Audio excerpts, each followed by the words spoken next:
সম্পূর্ণ তথ্য না জেনে স্যামসাং গ্যালাক্সি A05s এই ফোনটাকে এখনই কিনবেন না। আর কেন আমি এই ফোনটাকে কিনতে মানা করছি সেটা তো আমরা এই ভিডিওতে জানবই। এবং এই ফোনটার পরিবর্তে অন্য কোম্পানির ফোন নয়, স্যামসাংয়েরই কোন ফোনটা আমাদের কেনা উচিত সেটা আমরা জেনে নেব আজকের এই ভিডিওতে। আর স্যামসাং ফ্যান বা স্যামসাং লাভারদের উদ্দেশ্যে আমি বলছি, আগে এই ভিডিওটি সম্পূর্ণ দেখবেন, তারপরে আপনারা ডিসাইড করবেন যে স্যামসাং গ্যালাক্সি A05s এই ফোনটা আপনারা কিনবেন কিনা। তো ওয়েলকাম বন্ধুরা, আশা করছি আপনারা সবাই ভালো আছেন। আপনাদের আমি দীপঙ্কর নষ্ট করে আজকে ভিডিও শুরু করছি। তো স্যামসাং গ্যালাক্সি A05s এই ফোনটার প্রাইস এখন দেখে নিচ্ছি। তো এই ফোনটা আপাতত ভারতের ই কমার্স ওয়েবসাইট ফ্লিপকার্টে বিক্রি শুরু হয়ে গেছে, যার বেস ভেরিয়েন্ট 6GB 128GBর দাম ভারতীয় টাকা রাখা হয়েছে 15,999 টাকা। এবং খুব শীঘ্রই হয়তো বাংলাদেশের বাজারে এই ফোনটা লঞ্চ হবে, যেখানে 20 থেকে 22,000 টাকার মধ্যে এই ফোনের দাম হতে পারে। আর এই ফোনটার লুকস আর ডিজাইনের যদি কথা বলি, তাহলে এই ফোনটাতে তেমন কোনো নতুনত্ব ডিজাইন আমরা দেখতে পারবো না। স্যামসাং গ্যালাক্সি এ সিরিজের ফোনগুলোতে যে ডিজাইন দেওয়া হয় ঠিক তেমনই এখানে ডিজাইন দেখতে পাচ্ছি। বিশেষ করে ক্যামেরা মডেলটি তো হুবহু রাখা হয়েছে। এই ফোনটার ফ্রেম এবং বডি পুরোপুরি প্লাস্টিকের তৈরি এবং ব্যাকে ম্যাট ফিনিশ রাখা হয়েছে। ফোনটা চড়াতে 8.8 mm এবং ওজনে মাত্র 194 গ্রাম।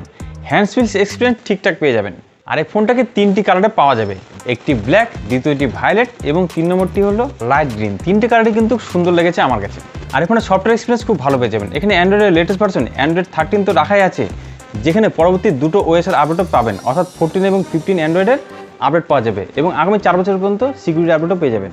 সফটওয়্যার এক্সপিরিয়েন্স খুব ভালো পেতে চলেছেন এই ফোনটাতে। এবং এখানে স্যামসাং প্রথম এক্সিনোসের প্রসেসর না রেখে স্ন্যাপড্রাগনের প্রসেসর রেখেছে। এখানে 6 ন্যানোমিটার উপরে বেস করে তৈরি স্ন্যাপড্রাগন 680 মতন প্রসেসর রাখা হয়েছে, যার অনুরোধ করে আমরা 3.5 লাখের মতন দেখতে পারবো। আর এই প্রসেসরটির কোয়ালিটি ঠিকঠাক আছে। এখানে আপনারা নর্মাল কোয়ালিটিতে ফ্রি ফায়ার বা কল অফ ডিউটির মতন গেমগুলোকে খেলতে পারবেন। এবং এখানে 6GB LPDDR4X RAM রাখা আছে এবং ফোনের স্টোরেজ 128GB UFS 2.2 পেয়ে যাবেন, অর্থাৎ মাল্টিটাস্কিং করার জন্য এই ফোনটা ঠিকঠাক আছে। আর এই ফোনের এটি যা ভালো দিক। তবে ডিসপ্লের দিকে যদি দেখি, তাহলে এখানে 6.7 ইঞ্চির ফুল HD 90Hz IPS ডিসপ্লে রাখা হয়েছে। তবে ফোনটার দাম এত হওয়ার পরও এখানে আমরা ভিনোচের ডিসপ্লে পাচ্ছি, যা একটি বড়সড় মাইনাস পয়েন্ট। এমনকি এত দাম হওয়ার পরে এই ফোনে কোনো অ্যামোলেড ডিসপ্লে রাখা হয়নি এবং হাই রিফ্রেশ রেটও আপনারা পাচ্ছেন না, এটা কিন্তু আপনাদেরকে খেয়াল রাখতে হবে। তবে দাম অনুযায়ী এর ক্যামেরা সেটআপ ঠিকঠাক পাচ্ছেন। এখানে মেন ক্যামেরাটি রাখা হচ্ছে 50 মেগাপিক্সেলের, তার পাশে 2 মেগাপিক্সেলের ডেপথ সেন্সর ক্যামেরা এবং 2 মেগাপিক্সেলের ম্যাক্রো সেন্সর ক্যামেরা পাবেন। এখানে কোনো আল্ট্রাট ক্যামেরা রাখা হয়নি এবং সামনে 13 মেগাপিক্সেলের একটি সেলফি ক্যামেরা পাচ্ছেন, যার কোয়ালিটি ঠিকঠাক আছে। তবুও এই দাম অনুযায়ী আরও ভালো কোয়ালিটির ক্যামেরা আমরা পেয়ে যাই স্যামসাংয়ের অন্যান্য ফোনে। সেটা কোন ফোনে অবশ্যই আপনাদেরকে জানাবো। আর পাওয়ার সাপ্লাইয়ের জন্য এখানে 5 mAh ব্যাটারি রাখা হয়েছে, যেটিকে 25 ওয়াটের চার্জিং সাপোর্টও দেওয়া হয়েছে। তবে চার্জারটি বক্সে পাবেন না। তবে এখানে 3.5 mm অডিও জ্যাকটি দেখতে পাচ্ছেন। সিকিউরিটি হিসেবে ফেস আনলক সিস্টেম তো রাখাই আছে এবং সাইডে ফিঙ্গারপ্রিন্ট আনলক স্ক্যানারটিও রাখা আছে। তবে এই ফোনে আপনারা ডলবি অ্যাটমসের সাউন্ড সিস্টেম পাচ্ছেন, অর্থাৎ সাউন্ডের কোয়ালিটি এই ফোনে ভালো পাবেন। কিন্তু তারপরেও আমি স্যামসাং গ্যালাক্সি A05s এই ফোনটাকে এখনই কিনতে মানা করছি। তার কারণ হচ্ছে এর থেকে অনেক কম দাম, 4000 টাকা কমে আপনারা যদি স্যামসাং গ্যালাক্সি A14 বা M14 ফোনটা কেনেন, যার দাম 12,000-এর মধ্যে রাখা হয়েছে, সেই ফোনটা নিলে আপনারা সেম স্পেসিফিকেশন পাচ্ছেন, শুধু সেখানে প্রসেসরটি একটু আলাদা রাখা হয়েছে। সেখানে স্যামসাংয়েরই এক্সিনোস 1330-এর মতন প্রসেসর পাচ্ছেন, যে প্রসেসরে সামান্য হিটিং ইস্যু দেখা যায়। তবে অনুপ্রেস করার দিক থেকে সেই প্রসেসরটা কিন্তু কম নয়, সেই প্রসেসরের অনুপ্রেস করে কিন্তু স্ন্যাপড্রাগন 680 থেকে বেশি আছে, অর্থাৎ 4000 টাকা কমে আপনারা সেম স্পেসিফিকেশনের একটি ফোন পাচ্ছেন স্যামসাং গ্যালাক্সি A14 বা M14। তো এবার যদি 500 টাকা বেশি খরচা করেন, তাহলে এই ফোনের থেকে আরও বেটার কোয়ালিটির ফোন পেয়ে যাবেন। আর সেই ফোনটা হচ্ছে M34 বা F34, যেই ফোনের দাম বর্তমানে 16,500 টাকা রাখা হয়েছে। তো 500 টাকা বেশি খরচা করলে আপনারা সেই ফোনে কি বেশি পাচ্ছেন সেটা এখন দেখে নিচ্ছি।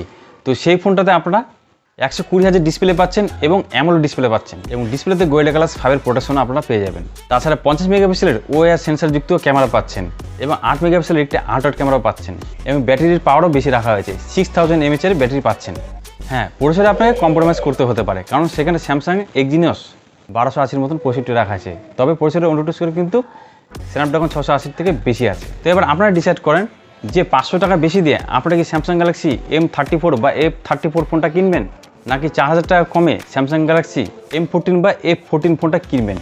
কি মতামত আপনাদের অবশ্যই কমেন্ট করে জানাতে পারেন। আর ভিডিওটি যদি ভালো লেগে থাকে তাহলে অবশ্যই লাইক করতে পারেন, শেয়ার করতে পারেন। আর নতুন হলে এখন চ্যানেলটিকে সাবস্ক্রাইব করে যান। তো আজকে ভিডিও এখানে বন্ধুরা, দেখা হবে আপনাদের সাথে নেক্সট ভিডিওতে। আজকে টাটা বাই বাই।